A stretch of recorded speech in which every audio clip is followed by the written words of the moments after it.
There's only a few games that I suck off day in and day out. And by few, I mean one.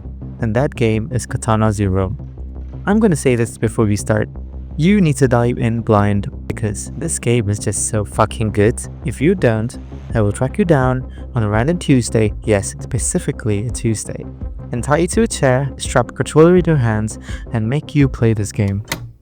Anyway, Katana ZERO, termed by many a side-scrolling Hotline Miami, another good series, is a truly one-of-a-kind experience. One that everyone deserves to play, at least once. You are basically punishing yourself by not playing it already. Not that the sum of its parts is what makes it great, is that every single part could carry a game on its own. The combat, the music, the style, the plot, any one of these alone would make for a great game. But together, it's just something else entirely. I would still play this game if it was half as stylish just for the combat, but it isn't. And it's so damn good.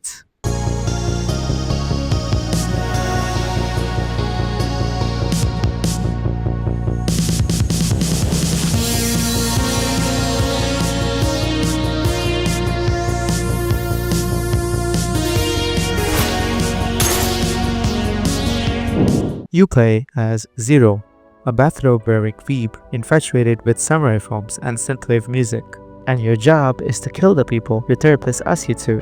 The gameplay is simple. You can slash your katana to kill enemies or deflect their bullets, and you can slow down time. That split-second decision is all that matters between life and death. You die in one hit, but so do your enemies, as long as you exploit their weaknesses. There's a bunch of them, all filled with life, much more life than your random NPC in a AAA game. Strong Terrys, skinny Rickies, gunmen, riot shields, shotgunners, machine gunners, drones, and many more.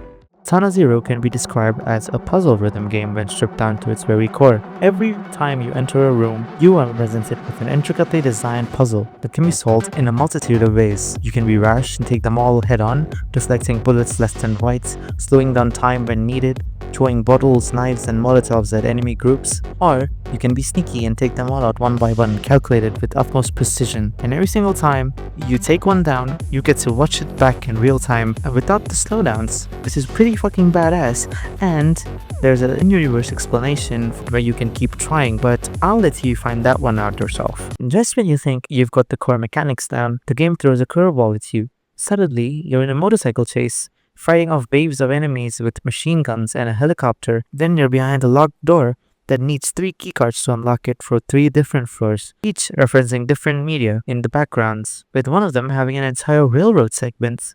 That's like 2 new things in one level right there. I like the idea that every level has something special in it.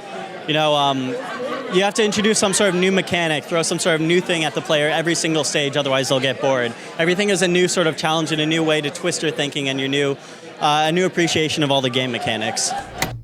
After you complete the game, you unlock Hard Mode that remixes every single level's enemies and pathfinding. There's also a speedrun mode and a bunch of hidden swords scattered throughout specific levels that change how you play. There is also a Not the DLC April Fool's mode, which is the entire game's story flipped on its head to turn Zero into a spirit hunter in a bootleg film called Katana ZERO, and it's just an excuse for me to replay the game all over again. The gameplay is not the only thing that's doing the heavy lifting here. The art style alone could carry this game. The backdrops are always gorgeous with amazing detail. The news on the TV changes every single time depending on how you play the level. Every enemy and boss is designed with so much care, and the style is just so good that you can take screenshots that will work as wallpapers almost for 90% of the game. The film grain, the neon aesthetic, the buckets of blood that drench the backdrop as you slice and dice through your enemies, the screen shake when you kill one, the sound of bullets being deflected, the music slowing down as you slow down time, the death rattle when you die, the rewind when you retry, the tape replay at the end of levels. Everything feels intentional, and it all works together oh so well.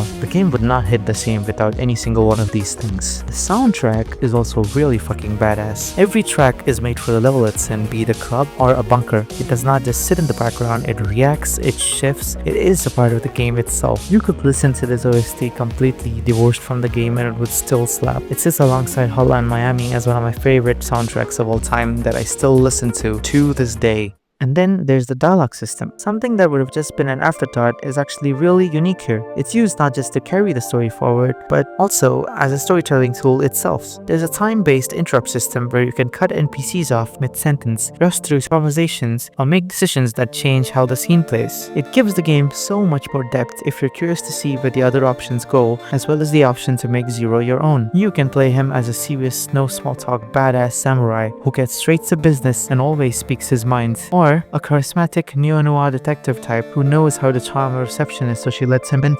Or you can rage bait her until she eventually lets you in just to get rid of you.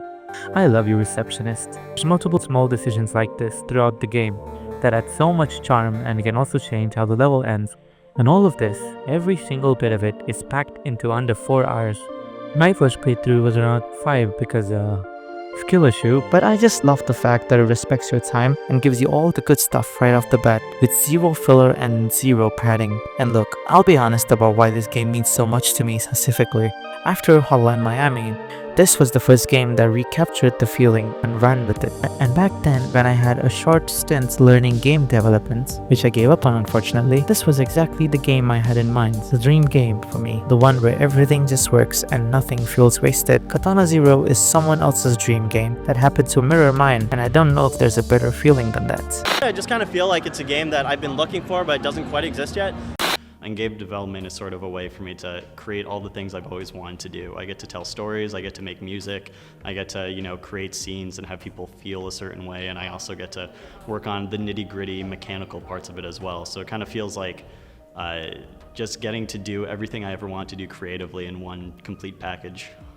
I remember the first time I beat this. Started up around 11 PM, hoping to play for like an hour before I slept, and stayed up till 4 AM beating it and then staring at the end credits in disbelief. I was left with so many questions unanswered and wanting more. Speaking of wanting more, there was a free DLC that was announced. It was 7 years? 7 years in that godforsaken jungle? DLC that was promised is still coming, still free, but its content has been increased to half the size of the original game, which is awesome, especially in this day and age of paid DLC. I honestly can't wait to play it because my Katana Zero withdrawals are kicking in and I miss Zero. Justin Standard could make pain enjoying a game and I would so play it, because I'm sure he would find a way to make it mesmerizing, just like George R.R. Martin makes diarrhea sound poetic.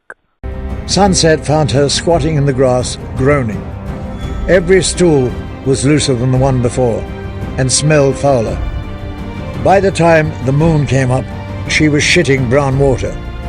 The more she drank, the more she shat.